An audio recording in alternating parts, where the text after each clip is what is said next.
안녕하세요. 사연에 빠지다의 DJ 민영입니다. 오늘 사연은요, 어딘가 조금 답답하기도 하고, 또 먹먹하기도 하고, 약간 눈물이 핑 돌기도 하는 그런 사연입니다. 오늘 사연 어떤 내용인지 함께 만나볼게요.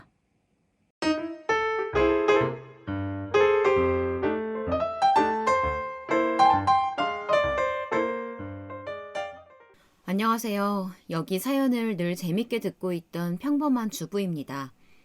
제 얘기를 보내면서 이게 사연거리가 될까 싶어서 약간은 주저했지만 그래도 한편으로는 쭉 적어보니 그냥 제 자신에게 뭔가를 털어내는 계기가 될 것 같더라고요. 결코 쉬운 인생살이는 아니었기에 다른 분들과도 나눠보고 싶습니다. 저에게는 웬만해선 누구에게나 다 있는 시댁도 있고 당연히 어머니라는 존재도 계셨어요. 친정엄마는 일찍 돌아가셨고 아빠와 여동생, 남동생이 있다 보니 그렇게 친정 쪽에 많이 오갈 일은 없더라고요. 이게 참 묘한 게 말이죠. 제가 고등학생 때 친정엄마가 돌아가셨는데 시간이 지나 어른이 되면 그런 빈자리가 크게 티가 안 날 줄 알았어요. 근데 전혀 그렇지 않은 거예요. 결혼할 때 혼주석이 비어있는 곳도 거슬리고 결혼하고 난 뒤에 사사건건 참견해오는 어머니의 시집살이가 힘들어도 하소연할 데가 없는 거죠. 그나마 저랑 제일 나이 차이가 적은 여동생에게 하소연을 하는 정도였어요. 제 동생은 저 때문에 결혼하기 싫다고 할 정도랍니다. 언니 사는 거 보면 나는 그냥 이렇게 비운으로 늙어 죽는 게 맞는 것 같아. 대체 사돈 어른은 왜 그러는 거야? 솔직히 너무 여우 같아서 토할 것 같아. 나랑 어쩌다가 마주치면 그렇게 세상 인자한 얼굴로 억지 웃음 짓잖아. 그래놓고 언니한테 하는 짓거리 들어보면 아주 놀랄 노짜야. 어쩜 사람이 그래? 그런 모습 보면 형부도 싫고 아주 그냥 다 싫어. 제 동생이 이렇게 짜증을 내는 이유는 남편도 만만치 않게 마마보이인데다가 어머니가 아주 아들이라면 죽고 못 사는 그런 성격이시거든요. 애지간해서 제가 그 가족 돌아가는 사정을 여동생에게 말하지 않았더라면 알 길이 없었겠지만 저도 사람이잖아요. 친구들에게 털어놓긴 망신스럽고 그나마 제 편이 돼주고 밖에 말 안 할 여동생한테 하소연을 했던 거예요. 어머니는 진짜 심술보가 그득그득해서 보통 진상 부리는 게 아니라니까. 저번에 내가 네 형부랑 가평 여행 갔다 왔잖니. 근데 진짜 하루 종일 전화를 20통 걸어대셨어. 거짓말 아니야. 여기 찾았다. 이거 봐봐. 믿고 싶지 않다는 표정으로 질려있는 여동생에게 그날 실제로 어머니가 20통 넘게 걸어댔던 전화 내역을 보여줬어요. 오죽하면 제 전화 즐겨찾기 목록 1위가 어머니가 되었을까요? 정말 보면 볼수록 기가 차더라고요. 세상에 진짜네. 아니 무슨 남편인 형부보다 사돈어른이 1등이야? 와, 기가 막힌다. 우리 언니 결혼 생활이 이렇다니. 진짜 너무 수치스럽고 내가 다 짜증나. 나는 결혼 죽어도 안 해. 형부도 그렇게 언니한테 입안에 혀 마냥 굴어대더니 뭐 하는 거야? 아닌 게 아니라 이 인간이 이상하게 자기 엄마랑만 같이 있으면 앵앵거리더라고요. 저한테 자격지심이 있는 건 알고 있었는데 평소에는 안 그러더니 꼭 어머니가 우리 집에 오면 볼멘 소리를 하는 거예요. 엄마, 지은이가 저번에 나 먹던 영양제 있잖아. 그거 남은 거 다 먹어버렸어. 내가 먹지 말랐는데 엄마가 사준 거 자기한테 잘 맞는다고 다 먹어버렸다니까. 아니, 이게 자기보다 5살이나 어린 아내를 앞에 두고 엄마한테 징징댈 얘긴가요? 듣고 있자니 정말 너무 기가 막히고 코가 막히는 거예요. 어머니는 그 말을 듣자마자 아주 날카롭게 저를 쏘아보셨고요. 뭐야? 이게 정말이야? 아니 내가 번듯이 우리 승호 먹으라고 사다 준 건데 왜 네 입으로 쳐들어가니? 먹고 싶으면 네 돈으로 사 먹어. 왜 너네 아들 걸 뺏어가냐고. 깡패도 아니고. 어머니는 늦은 나이에 아들을 봐서 그런 건진 몰라도 아주 애지중지하고 장난이 아니셨거든요. 뭐 아들 가진 엄마라서 그렇다기보다 그냥 만만한 며느리한테 저 따위로 말하는 건 둘째로 치고요. 제일 이상한 건 제 남편이 아니던가요. 제가 몇 번은 참다가 어떤 날은 유독 어머니만 오시면 저런 이야기를 하길래 막 성질을 냈어요. 그때 남편이 약간은 충격받은 것 같더라고요. 와, 오빠, 이런 사람이었어? 보다 보다 하니까 나 진짜 못 참겠어. 왜 어머니만 오시면 그렇게 앵앵거리고 쫄쫄 쫓아다니는 거야? 이렇게 마마보이였냐고. 물론 이런 말 정도에 크게 영향받을 리는 없었어요. 그냥 무작정 받아치면서 따지면 되니까요. 지은이 너 무슨 말을 그렇게 해? 내가 왜 마마보이야? 엄마 오면 그냥 이렇다 저렇다 말을 하는 것뿐이지. 내가 내 엄마한테 말도 못하냐? 아니 그러게 누가 말을 하지 말랬어? 어머니랑 사이좋게 지내. 근데 왜 거기에 자꾸 내가 밥 반찬도 아니고 주 재료가 되어가지고 계속 껴서 욕을 먹어야 되냐고. 나 아니면 모자지간에 애정 확인할 방법이 없어? 그렇게 어머니가 좋으면 평소에 자주 찾아가고 전화도 오빠가 다 해. 왜 나한테 대리효도를 시키냐고. 여기까지 말을 하고 있으니 조금씩 찔리면서 자기도 피할 길을 요리조리 찾더라고요. 내가 언제 네 욕을 뭐라고 했어. 평소에도 내가 너한테 불만 말하잖아. 약간은 이렇게 기가 죽어 들어가는 기세길래 저도 냅다 물어버렸어요. 말 잘했다. 불만? 불만이 나는 없어? 오빠만 세상 결백하고 깨끗하고 정의로운 사람이라서 뭐 실수한 거 없이 잘 사나 봐? 나도 하나부터 열까지 다 지적해볼까? 내 동생들 집에 왔을 때 걔네들 앞에서 오빠 하나부터 열까지 조근조근 단점 하나씩 나열하면서 망신 줘봐? 남편은 여기서 열이 받았던지 평소에 안 그래도 저한테 말로 안 되는 주제에 얼굴을 붉혀가면서 막 승질을 내더라고요. 뭐 입을 다물라나요? 남편과 더 길게 말하고 싶지 않아서 저는 최후의 한 방을 날려버렸어요. 이때 남편의 얼빠진 얼굴을 보면 약간 미안하기도 하지만 은연중에 제가 느끼고 있던 진짜 감정이기도 했는걸요. 그래? 대체 누가 누구를 싸움닭으로 만드는 건지 모르겠는데 자꾸 내 잘못인 양 밀어붙이지 마. 실컷 열받게 화를 돋구고서 이제 와서 화내는 내가 잘못이라고? 그럼 한마디 해줄게. 이런 얘기 안 하는 대신 오빠가 알아야 할 게 있는데 솔직히 그렇게 엄마한테 매달려서 앵앵거리고 일러바치는 모습 말이야. 진짜 남자로서 매력 없어. 알아? 남자로 전혀 느껴지질 않는다고. 남편은 이때 무슨 징으로 머리를 한 대 맞은 양 거의 동공이 풀려가지고는 저를 멍하니 쳐다보더라고요. 대체 세상 어떤 여자가 맨날 엄마한테 일러바치는 코 흘리게 남자한테 매력을 느끼니? 동네 어중이 떠중이 발에 채이는 꼬마 그 이상도 이하도 아니지. 솔직히 나이가 몇인데 계속 우리 엄마 거리니? 아 진짜 질린다 질려. 나는 누구 집 귀한 아들이랑 결혼한 게 아니야. 성인으로서 자기 앞가림하고 구실하고 내 남자 역할 해줄 사람을 찾았던 거지. 나랑 계속 살고 싶으면 역할 똑바로 하는 게 좋을 거야. 솔직히 제가 틀린 말 한 건 아니잖아요. 무슨 조선시대에 한창 어린 꼬마 서방님이랑 결혼해가지고 시종일관 뭘 해먹이고 가르쳐야 할 입장도 아니고 심지어 저보다 사회생활도 먼저 하고 5살 위이면서 엄청 어른인 척하는 남자랑 결혼했다고요. 그런데 막상 뚜껑 열어보니 엄마 꽁무니에 매달려가지고는 자기 색시한테 손가락질하며 일러바치는 남자라니 기가 막히잖아요. 이때 저도 얼마나 극단적이었냐면요.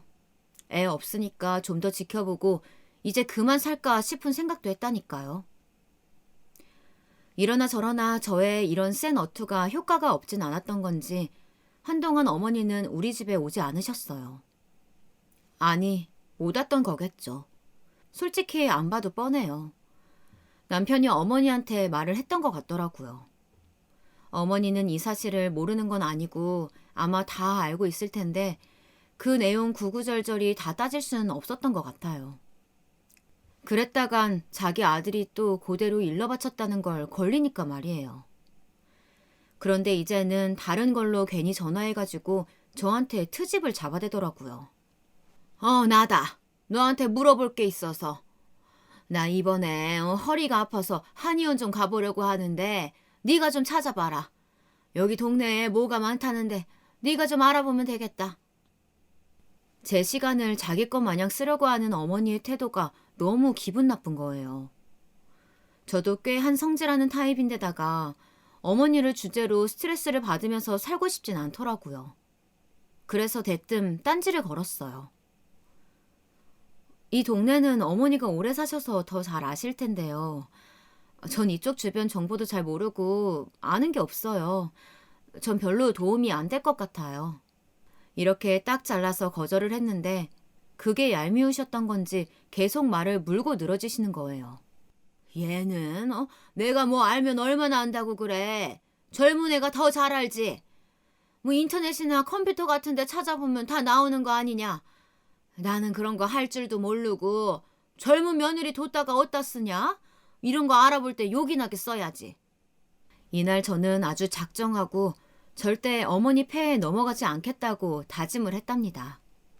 어머니, 그걸 왜 며느리 통해서 시키려고 하세요? 제가 어머니 심부름하려고 배운 것도 아니고 왜 써먹는다는 표현을 쓰시는 거예요? 어머니 아들은요. 승호 씨 그렇게 공부 많이 하고 저보다 학벌 좋다고 하실 땐 언제고 왜 활용을 안 하세요? 하여간 저는 몰라요. 승호 씨랑 얘기하세요. 우리 어머니도 성질이 보통은 아니다 보니 제 이런 말에 순순히 넘어가는 타입은 아니었어요. 듣자마자 바로 성을 내시면서 어떻게든 제 코를 꺾으려고 하시더군요. 역시나 괜히 저한테 전화해서 저런 심술을 부려가며 뭔가를 시키는 게 아니었어요. 아들에게 가타부타 내용을 듣고 나니 제가 괘씸한 거고 그걸 확 잡아 누르고 싶었던 거죠. 이거 어디서 그딴 버르장머리로 시애미한테 대들어?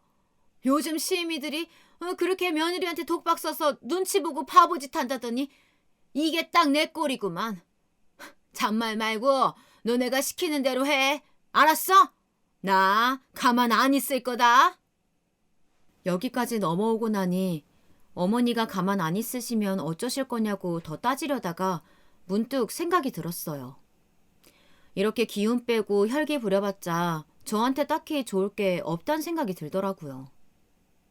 어머니를 위해서가 아니라 그냥 제 에너지를 더 이쪽으로 쏟고 싶지가 않았어요.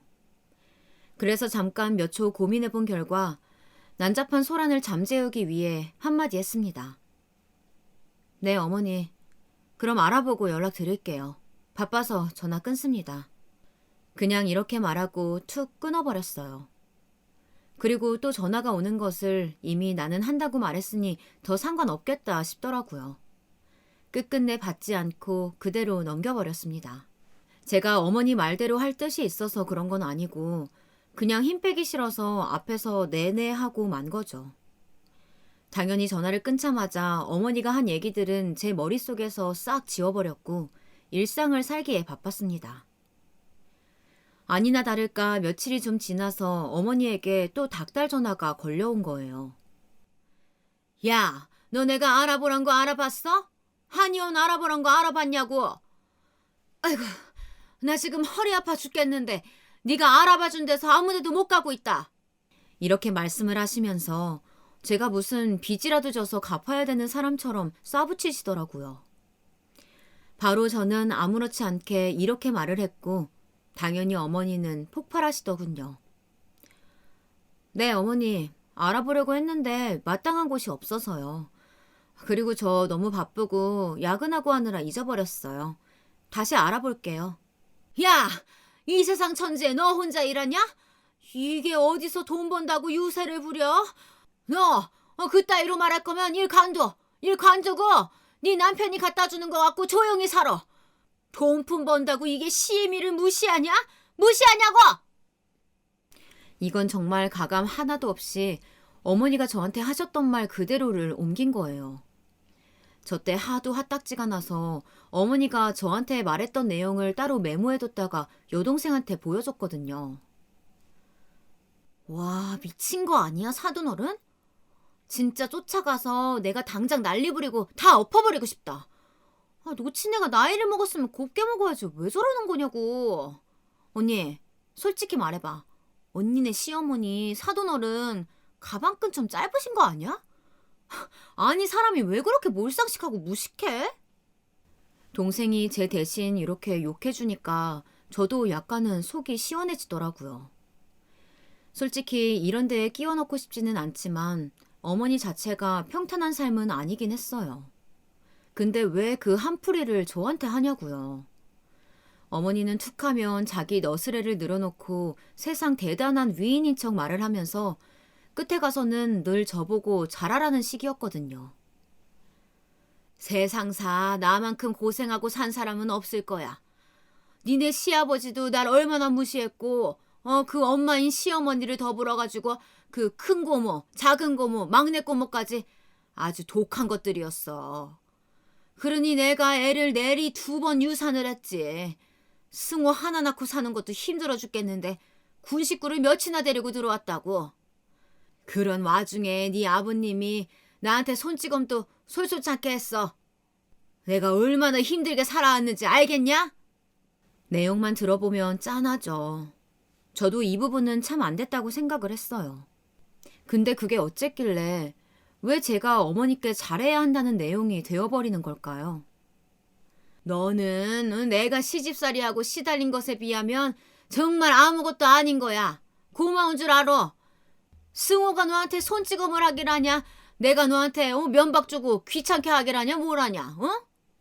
맨날 이런 식으로 하소연을 전화로 2시간을 넘게 해대고 툭하면 전화해서 뭘 시켜대고 하니 스트레스가 과하다 못해 저는 꿈까지 꾸게 되었어요. 평생 어머니를 업고 돌다리를 건너는 듯한 끔찍한 내용의 꿈을 아주 선명하게 심지어 거의 총천연색으로 꾸고 나니까 못 견디겠는 거예요. 그렇게 시댁 근처에서 사는 동안 임신도 하고 출산도 하고 신생아 돌보고 있는 동안에도 어머니는 저를 괴롭혀댔어요. 이때 더 보다 못한 우리 아빠가 나서서 어머니한테 전화를 하셨고 일이 아주 커져버리고 말았습니다.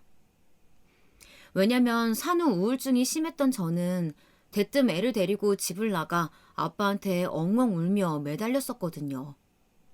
저의 이런 모습을 흔하게 본 게 아니다 보니 아빠도 기가 막히셨던 모양이에요. 지은아, 왜 그래? 왜 그러는 거야? 아빠가 정상왕 불러서 야단칠까? 누가 뭐라고 했길래 이러는 거야, 응? 아이고, 애기는 일단 놔줘라. 내가 안을 테니까. 이때 누워있던 여동생, 저쪽 방에 있던 남동생까지 시겁하고 뛰어나왔어요. 누나, 왜 그래? 언제 왔어? 무슨 일이야? 저는 그때 엉엉 울면서 저를 따라 귀가 찢어질 듯 울어대는 아기를 아빠에게 넘기곤 날쌘 소리를 질러댔어요. 아빠! 어머니가 나 자꾸 무시해. 나보고 자기 아들한테 잘하래. 내가 무슨 나보다 어린 남편이랑 결혼했어? 내가 자기 아들을 키워줘야 되는 사람처럼 자꾸 나한테 막말을 한다고.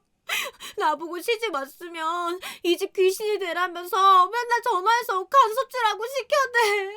아빠, 나 진짜 못 해먹겠어. 애기 데리고 이혼하고 싶어. 저의 이런 말이 아빠에게 얼마나 큰 비수가 되었을지 다시 생각해도 가슴이 아리네요. 아빠는 비참한 얼굴로 아기를 안고 가만히 있다가 옆에 있는 제 동생에게 넘기고는 곧장 저희 어머니께 전화를 걸었어요. 결국 그 새벽에 큰 소리가 나게 되었습니다. 사돈어른, 정말 실망이네요. 우리 딸을 무슨 정서방 뒤치다꺼리 해주는 한여르스라고 내보낸 줄 아십니까? 남의 집 귀한 자식 그렇게 함부로 부리면 죄받아요. 죄받는다고요. 무슨 말씀인지 아시겠어요? 내 듣다 별 거지 같은 소리를 다 듣고 이 시간에 실례인 줄 압니다만 전화를 하게 된 거예요. 뭐라고요? 이 새벽에 뭔 난리냐고요? 그러게 왜 새벽에 전화 받고 욕 얻어먹을 짓을 하고 사십니까? 뭐요? 네, 그러시죠. 바꿔더는 바꿔주세요.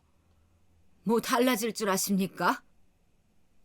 아빠가 저렇게 눈 실핏줄이 터질 정도로 벌겋게 충혈돼서 누군가에게 감정을 토해내는 걸 본 적이 별로 없었어요. 하지만 자식이 너무 속상해하니 아빠도 눈이 확 뒤집혔던 거겠죠. 결국 하다 아버님한테 전화기가 넘어가서는 두 어른들끼리 거의 30분 넘게 전화를 안 끊고 싸워댔고 보다 못한 여동생이 억지로 전화를 끊어버려서 겨우 멈추게 되었습니다. 그 다음 날 아빠는 저를 원래 집에 데려다 주면서 제 남편을 불렀어요. 남편도 처음엔 제가 혼자 아기를 데리고 들어온 줄 알고 성난 표정을 하고 있다가 아빠가 따라 들어오시는 걸 보더니 약간 긴장한 눈치더군요. 자네, 내 말 잘 듣게. 나 한 번만 더 사돈 어른이 나서서 지은이한테 이래저래 한단 소리 들으면 안 참을 거야. 알겠나? 저희 남편은 애지간해서 어른들한테 크게 대들지 않는 타입이기 때문에 불만은 있어 보였지만 일단은 알겠다고 하더군요. 그런데 아빠가 어지간히 화가 나셨는지 한 번 더 힘주어 말씀하시는 거예요. 그냥 지나가는 말이 아니야. 한 번만 더 지은이한테 이런 얘기 들려오면 자네 진짜 각오해야 해. 나는 절대로 쉽게 안 넘어갈 걸세. 여차하면 다 뒤집어 엎을 거고 자네 역시 뼈도 못 추릴 거야. 그렇게 알게.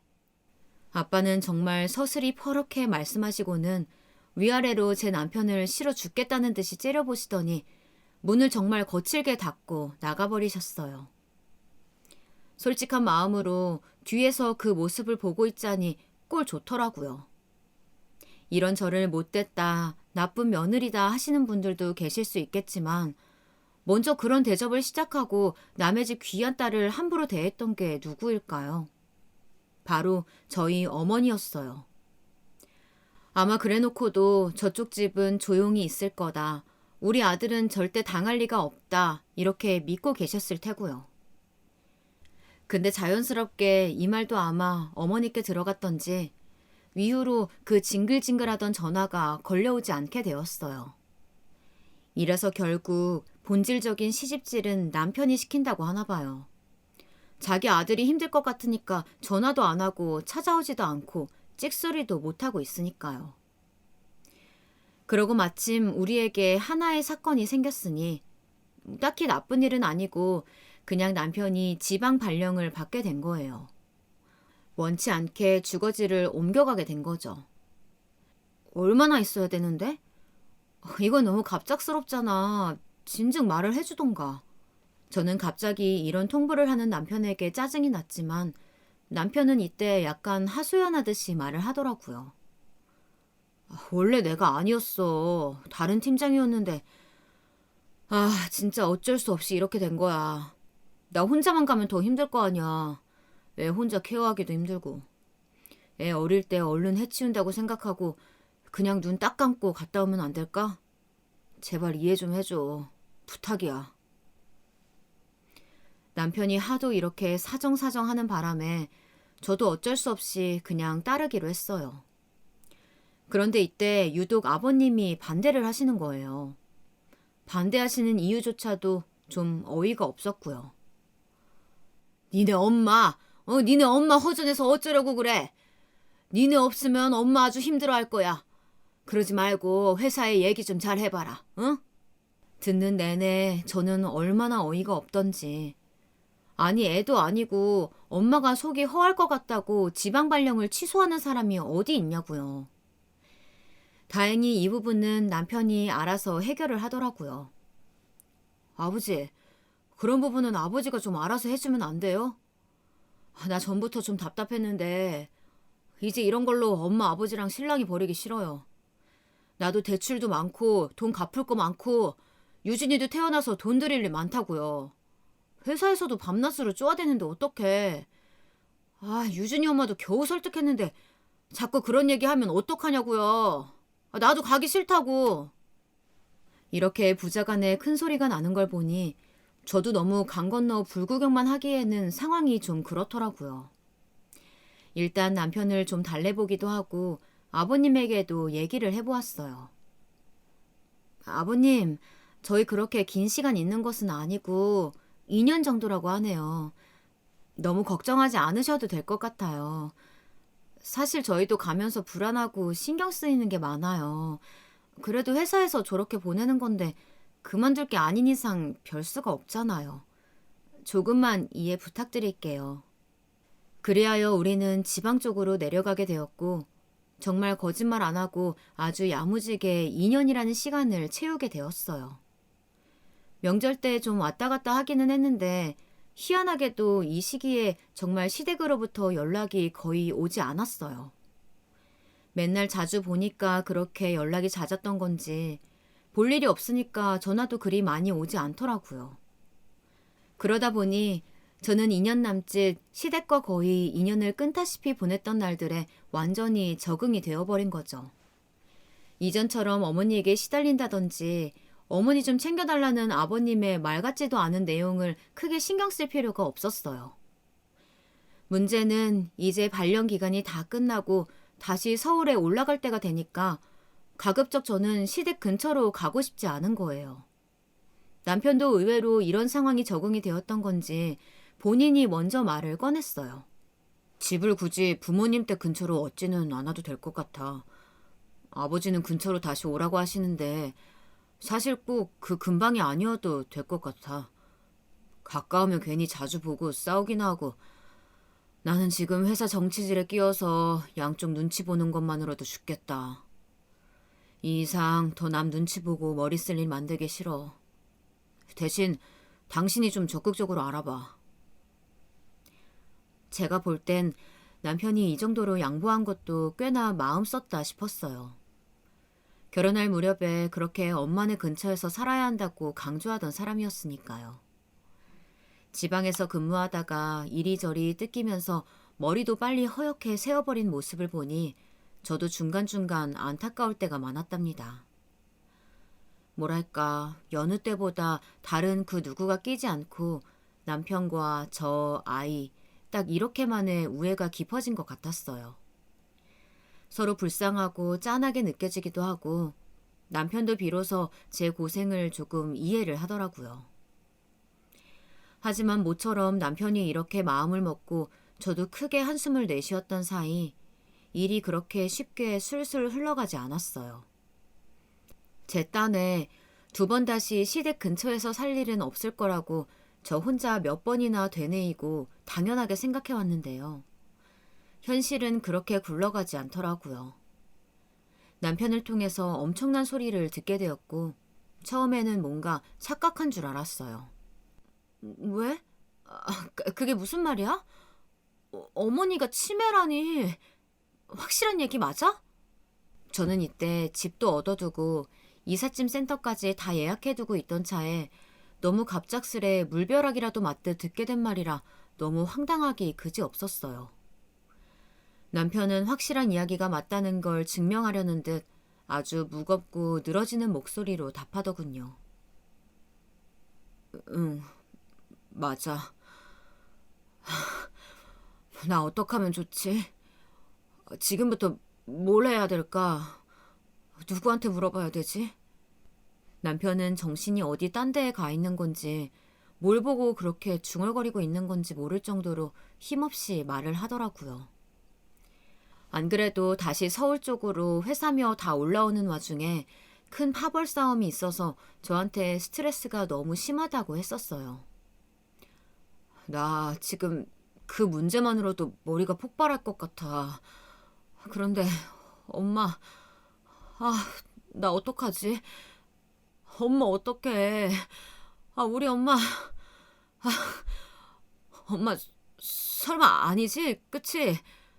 엄마 말이야, 먼저 가고 그러는 거 아니겠지?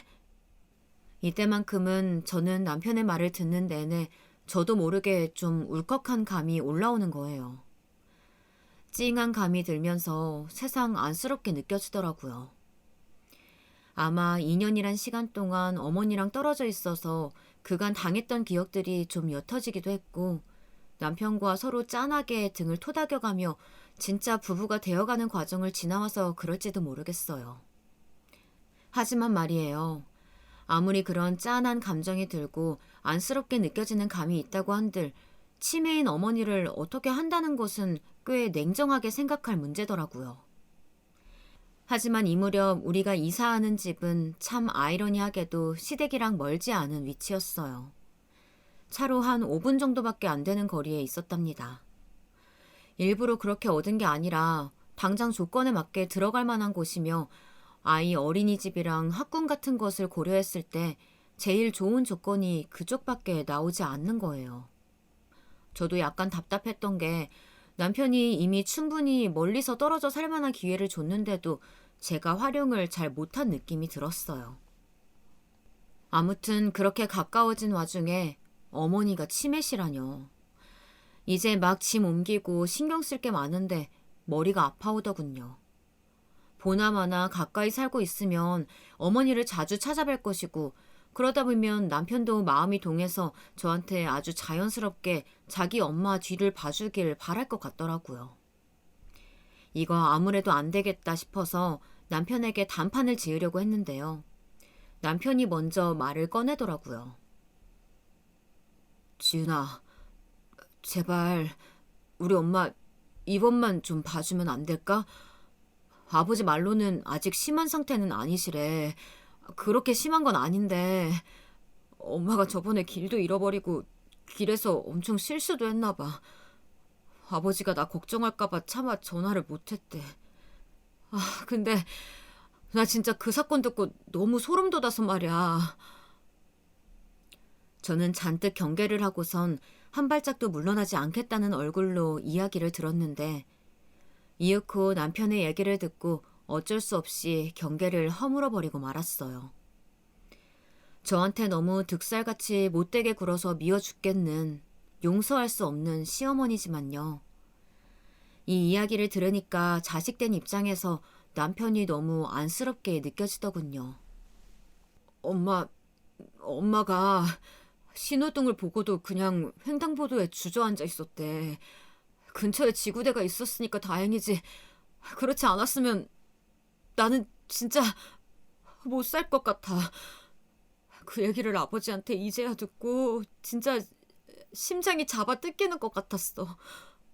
그때 엄마한테 뭔 일이라도 생겼으면. 남편은 그 말이 끝날 쯤 갑자기 앉아있던 식탁 의자를 옆으로 쓱 밀어내더니 그대로 바닥에 무릎을 꿇었어요. 고개를 완전히 안 보일 때까지 훅 거북이처럼 집어넣고선 어깨를 바들바들 떨면서 저에게 사정을 하는 거예요. 지은아, 제발 나 좀 봐주라. 우리 엄마 같이 모셔주면 안 될까? 제발 부탁이야. 이대로는 나 아무런 구실도 못할 것 같아. 요양원도 생각해봤는데 미안해. 내가 마음의 준비가 안 됐어. 제발 오래 걸리지 않을 테니까 나한테 마음 준비할 시간을 몇 달만 주면 그 뒤에 내가 알아서 할게. 이번만 제발 엄마 같이 모셔주면 안 될까? 내가 잘할게. 이렇게 빌게. 제발. 남편은 그대로 들썩이면서 통곡을 하는데 제가 거기서 더 무슨 말을 할 수 있었을까요? 안 그래도 남편은 제가 볼 때 조금 걱정이 될 정도로 많이 지쳐있고 우울증이 의심되는 상황이었어요. 오죽하면 제가 회사를 그만두라고 했었는데 남편은 이만한 연봉과 복지가 되는 곳을 또 찾긴 어렵다며 거절했었어요. 하지만 늘 출근할 때 눈은 텅 비어가지고 이제 자기한테 낙은 저랑 아기밖에 없다던 그런 남편이었죠. 약 2년간의 지방 발령 생활 중 대략적인 이야기를 저도 알긴 알지만 도대체 그 안에서 얼마나 속 터지고 피 말리는 싸움이 있었던 건지 저렇게 자신감을 다 잃었을까요? 거의 도망치듯 살겠다고 서울로 올라왔더니 이제 어머니가 치매라는 소식까지 듣게 된 거예요. 그쯤까지도 저는 어머니의 상태가 정확히 어떤지 알지도 못했어요. 일단 인사라도 드릴까 싶어서 실제로 워낙 너무 오랜만에 뵙는 거니까 남편을 달래서 아이랑 같이 시댁에 정말 오랜만에 갔는데요. 어머니 연세가 확실히 있어서 그런지 늦게 알게 된 것 치고 좀 상태가 나쁘신 것 같긴 했어요. 그런데 또 아주 애매한 게 말이에요. 막 심하게 어딘가 격리해야 할 수준은 또 아니었단 말이죠. 이러나 저러나 남편이나 아버님 등 다들 불안해하고 걱정하는 건 똑같았고, 다들 저에게 뭔가를 기대하는 것 같아서 짜증이 났어요. 하지만 뭐 어쩔 수 없잖아요. 제가 뭐 잘나서 어째서가 아니고 그냥 한 인간으로 볼 때 남편의 저런 모양새가 너무 안쓰러웠어요. 어머니도 어머니지만 온갖 사면초가에 쫄아있는 남편이 안 됐더라고요. 결과적으로 저와 그 사람은 가족이니까 둘 중 하나가 엉망이 되면 한 사람이 업고라도 가야 하는 거잖아요. 어쩌다가 제 생각이 이런 방향으로 가게 되었는지 제가 봐도 참 신기하네요. 이 글을 시작하던 초반때의 느낌을 생각해보면 그때 저는 아직 뭘 많이 경험하지 못했던 것 같기도 해요.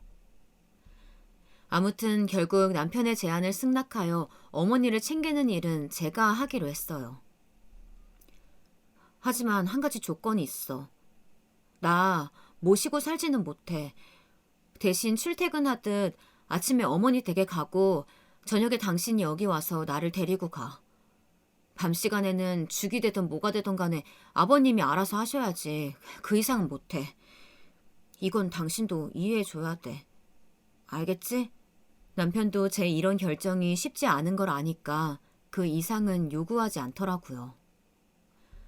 그런데 말이에요. 시간이 그렇게 흘러 3년 남짓 된 거예요.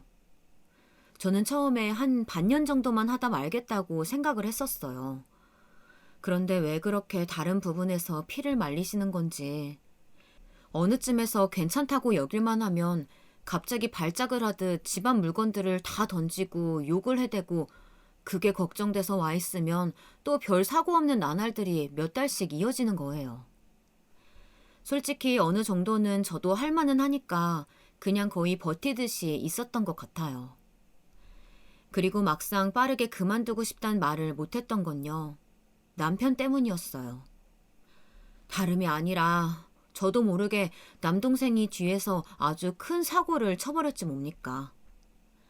나중에 아빠한테 그 얘기를 전해 듣고 진짜 당장 쫓아가서 동생 등짝을 세게 갈길 뻔했어요. 뭐라고? 아니, 그 자식은 왜 자기 매형한테 돈을 빌려? 나 진짜 미치고 팔짝 뛰겠네. 뭐 얼마나 빌렸는데. 돈이 어디 있다고. 심지어 이 사람 나한테 그런 얘기 한마디도 안 했단 말이야. 걔 만났단 얘기도 안 했어. 아빠가 그 자식 좀 두들겨 패. 이게 뭐 하는 짓거리야, 진짜. 아이고, 진짜 내가 몇 년 전에 붙들고 윽박질렀던 게 창피해 죽겠다.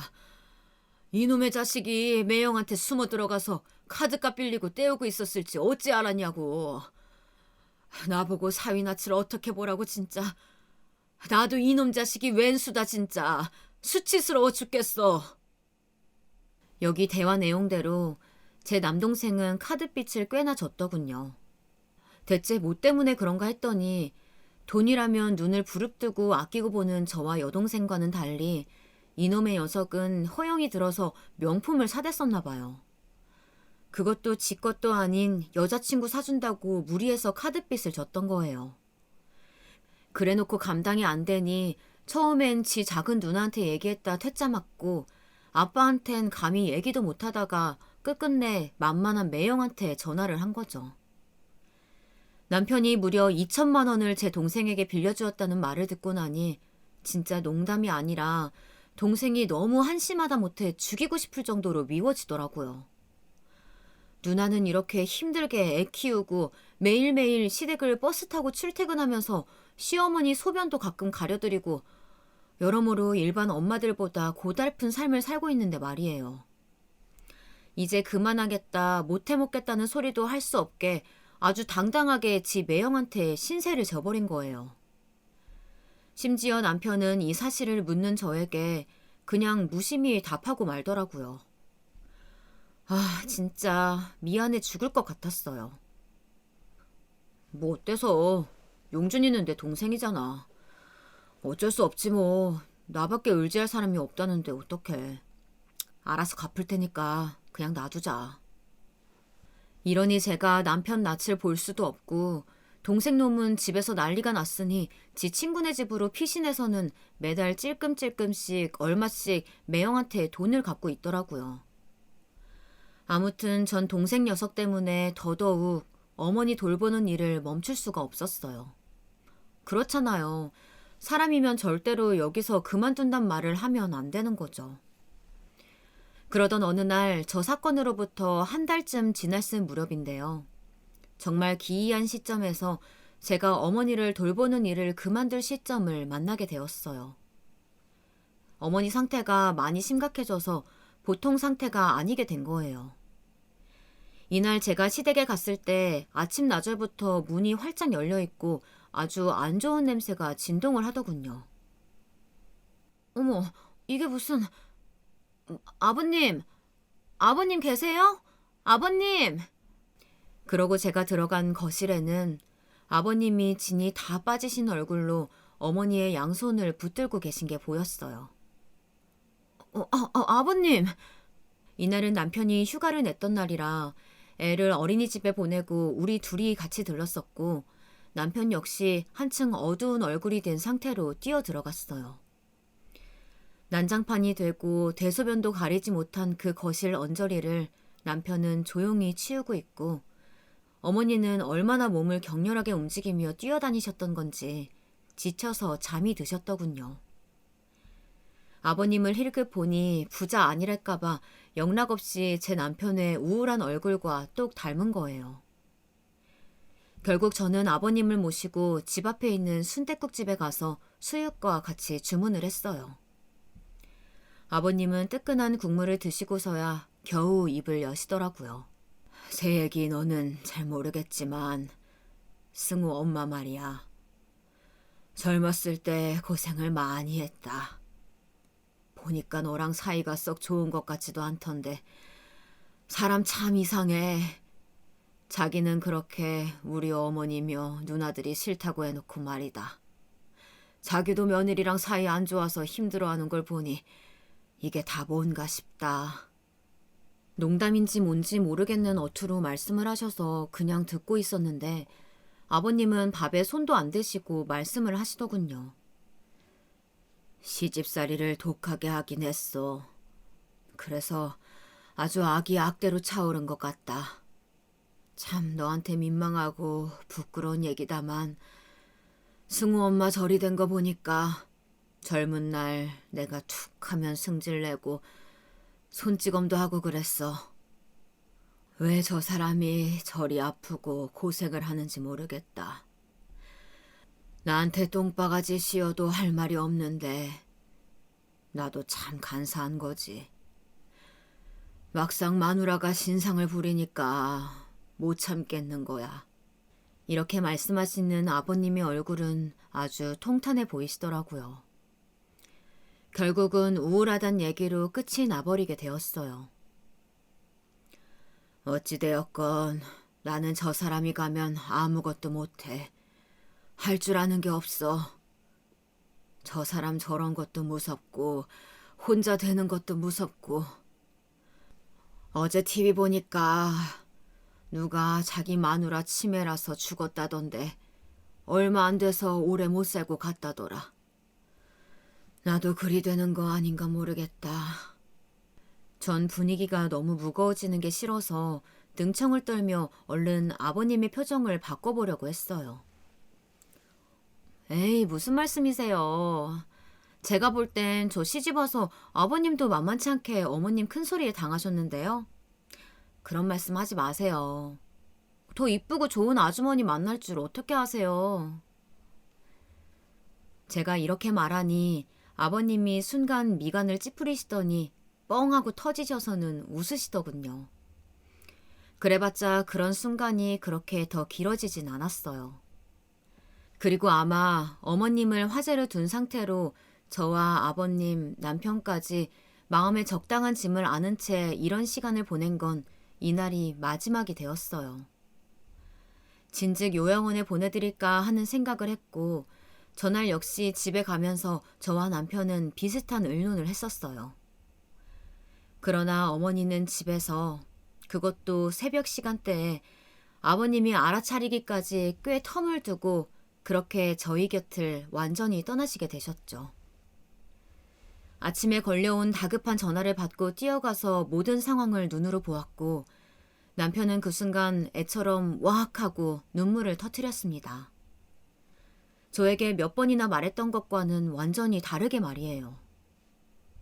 나는 만약에 말야 엄마가 먼저 가시면 울지는 않을 것 같아. 일단 생각만으로도 좀 괴롭긴 한데 아무튼 선배 형들 얘기 들어보니까 너무 슬퍼서 눈물이 잘 안 난다더라. 아마도 내 생각에 나는 못 울 것 같아. 너무 먹먹해서 말이야. 이렇게 강조했던 내용과는 전혀 달리 거의 10분 가까이 오열을 하는 바람에 옆집에서 문을 두드릴 정도였어요. 사실 이런 말들이 뭐가 다 의미가 있고 중요하겠냐만요. 슬픔을 직접 마주했을 때 사람마다 반응하는 방식은 다 다르니까요. 예상하지 못한 반응이 나오기도 하니 어쩔 수 없는 것 같아요. 그렇게 어머니의 장례를 급히 치르고 난 뒤 제가 가장 걱정했던 남편은 어찌어찌 이겨내려고 하는 눈치였어요. 하지만 또 다르게 제 마음을 무겁게 하는 것이 있었으니 바로 아버님이셨어요. 아버님을 얼마간 혼자 계시게 할 수 없어서 몇 번 찾아갔는데 외려 거부하시는 거예요. 그러시더니 어느 날 저한테 문자 한 통만 보내시고 며칠간 자취를 감춰버리셨어요. 나 잠깐 수명산 가서 순 좀 돌리고 온다.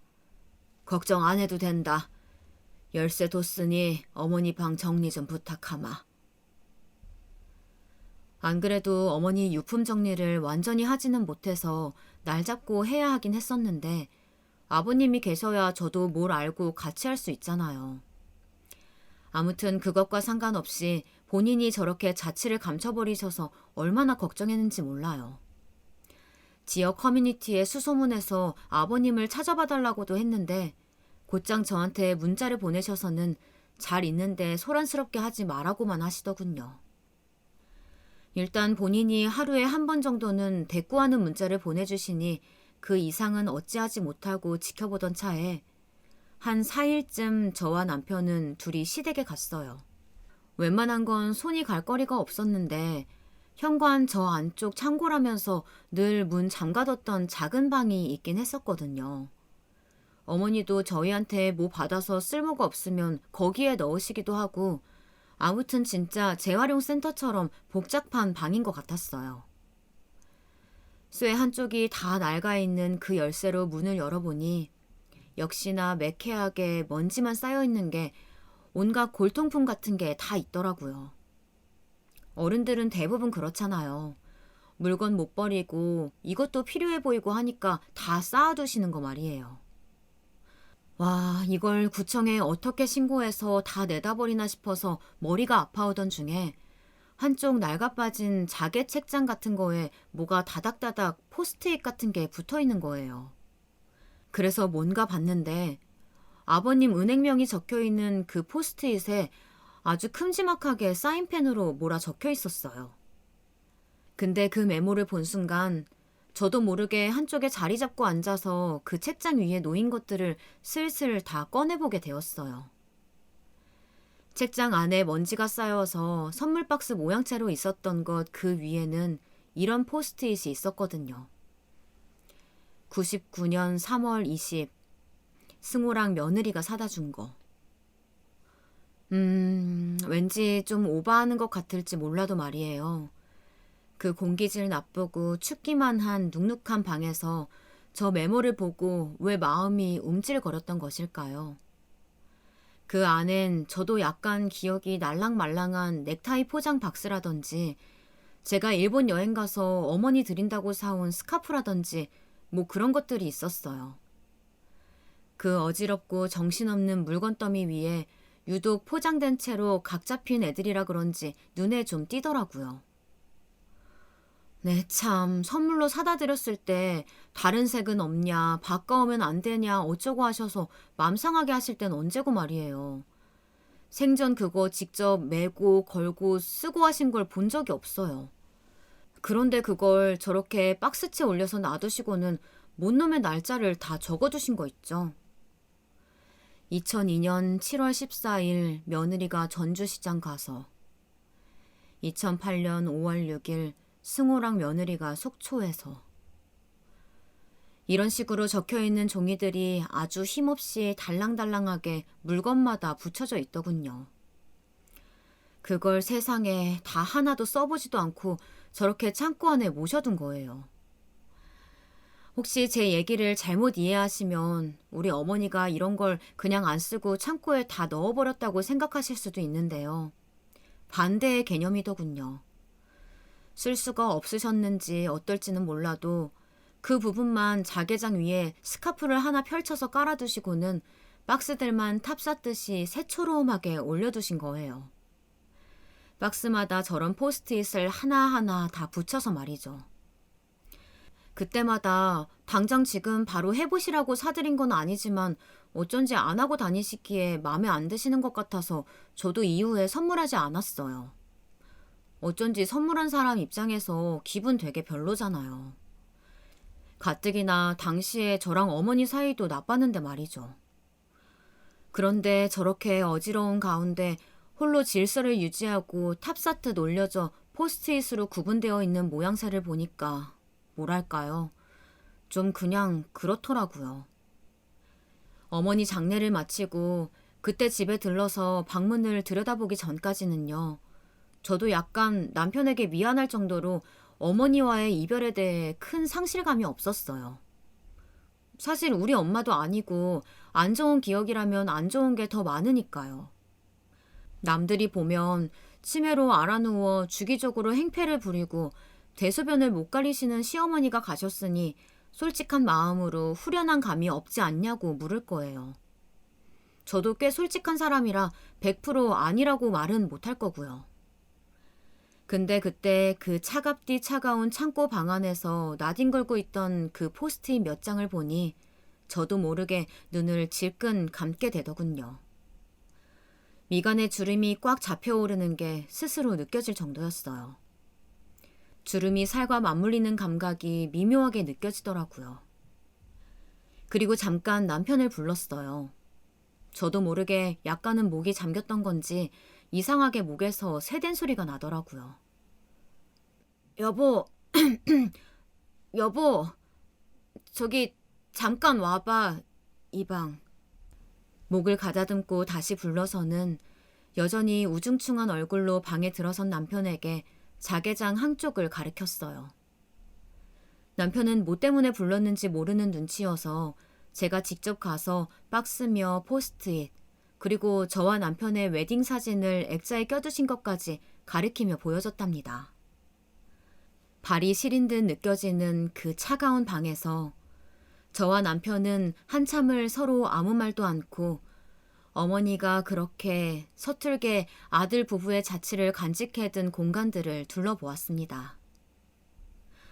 글쎄요, 눈물까지는 모르겠지만 그냥 마음 깊은 곳 어딘가에서 웅 하고 뭔가가 끓어오르는 느낌이 들더라고요. 참 답답한 어르신이란 생각이 들었어요. 이런 메모 적어두지 말고 안 쓰고 아껴두지 말고 생전에 부지런히 싸매고 감고 걸고 입고 그러고 다니시지. 얼마나 더 살고 더 뒀다 쓸 줄 알고 이렇게 메모까지 적어가면서 보관해 두셨던 걸까요? 몇 번 열어보지도 않고 다시 개어서 넣어둔 그 물건들을 보고 있으니 참 멍해지는 거예요. 나중에 제가 여동생한테 이 얘기를 했어요. 동생은 처음엔 잠깐 움찔하는 듯 하더니 어이가 없다는 듯 웃더군요. 뭐야 언니, 누가 보면 뭐 며느리 앞으로 대단한 폐물이나 부동산 같은 거 남겨둔 줄 알겠다. 뭐가 그렇게 먹먹하대? 사돈 어른 계실 때 그렇게 물어뜯고 당하기만 했으면서? 이런 여동생의 말이 딱히 틀린 건 아니고 맞는 말이긴 한데요. 그 말 맞다나 뭐 대단한 패물이 있고 그런 건 아니었지만 전 실제로 진짜 좀 마음이 무거워지더라고요. 있을 때 같이 얼굴 무던히 보고 있을 때 좀 둥글게 표현하시지. 왜 맨날 그렇게 날 서서 둘이 싸우고 못 잡아먹어 안달이었을까요? 내심 생각해보니 그 사나워진다는 치매 말기에 어머니는 저한테 며느리가 있다는 말을 하셨던 게 생각이 나네요. 기이하게도 며느리가 있긴 하다고만 그렇게 말씀하셨어요. 별다르게 욕 같은 건 안 하시더라고요. 친구들 말로는 그렇게 할머니들이 며느리한테 사무쳐서 욕도 하고 머리 잡고 난리도 아니라던데 전 그런 일은 없었어요.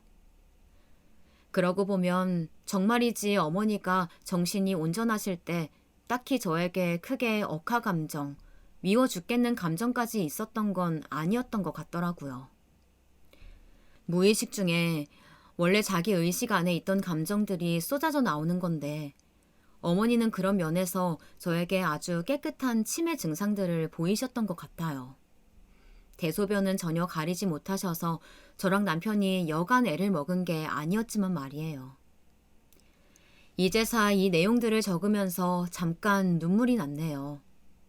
그때 차마 밖으로 울지 못했는데 늦게 이렇게 눈물이 나네요. 사실 그때로 되돌아간다고 해도 더 잘해드린다든지 잘 지낸다든지 그런 건 힘들 거예요. 삶은 TV, 영화, 드라마처럼 단순하게 흘러가지 않으니까요. 그래도 저에게 그 장면이 남긴 인상은 상당히 컸던 것 같아요. 마치 커다란 영화관을 꽉 채운 큰 스크린처럼 어머니의 그 서툰 메모들과 쌓아 올린 박스들은 제 마음을 꽤 먹먹하게 그리고 약간 서글프게 누르는 듯한 무게감이 느껴졌어요. 이후로 어떻게 살고 있냐고요? 저희는 똑같이 살고 있어요. 주에 두세 번은 아버님과 함께 밥을 먹고 있고요. 아버님은 그때 산에 들어간다면서 휙 사라지시더니 얼마 안 되어서 날이 너무 춥다고 풍이 들을 것 같다면서 째깍 돌아오셨답니다. 아이 몰라. 정말 죽을 뻔했어. 승우 엄마 따라가는 줄 알았다니까. 뭐 따라가긴 해야 할 것 같은데 그런 식으로 죽고 싶진 않더라. 저기 밥 없냐? 나 배고파 죽겠다. 어디서 어떻게 시간을 보내셨길래 그렇게 파리하고 죽을 것 같은 얼굴로 오신 건진 모르겠지만 아무튼 그 공백이 길지 않아서 한시름 났어요. 그리고 딱히 저랑 남편이랑 누가 어떻게 하자고 말을 한 건 아니고 그냥 자연스럽게 주중에 아버님 댁에 들리고 있는 거예요. 물론 남편 역시 우리 집에 잘하고 있어서 이걸로 뭔가 빈틈이 느껴진다거나 서운하다든지 하는 건 전혀 없답니다. 남편은 저한테 몹시 고마워하고 있고 또 미안하다고 해요.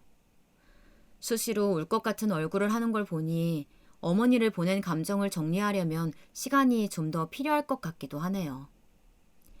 그래도 그런 남편 얼싸안고 잘 살아가 보려고 합니다. 저희 아빠에게 얼마 전 이런 얘기를 털어놨더니 이제서 네가 진짜 결혼을 했고 가정을 이끌어갈 준비가 된 것 같단 말씀을 하시더군요. 아빠가 되게 불안불안했어. 사위도 밉고 사돈어른도 어지간히 미워했더랬지. 그래도 용케도 이후로 아빠한테 군소리 안 하고 네가 잘 감당해냈구나 싶다. 유준이 아범 네가 많이 위로해줘라. 그 말을 들으니 괜히 저는 우리 아빠가 가장으로서 어떻게 살아갔는지 어떤 결심으로 제 나이 언저리를 지나왔을지 상상하게 되더군요.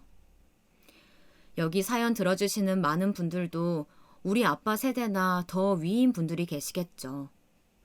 각각의 모양이 다른 사정들을 갖고 열심히 고군분투하며 살아오셨을 거라 생각됩니다.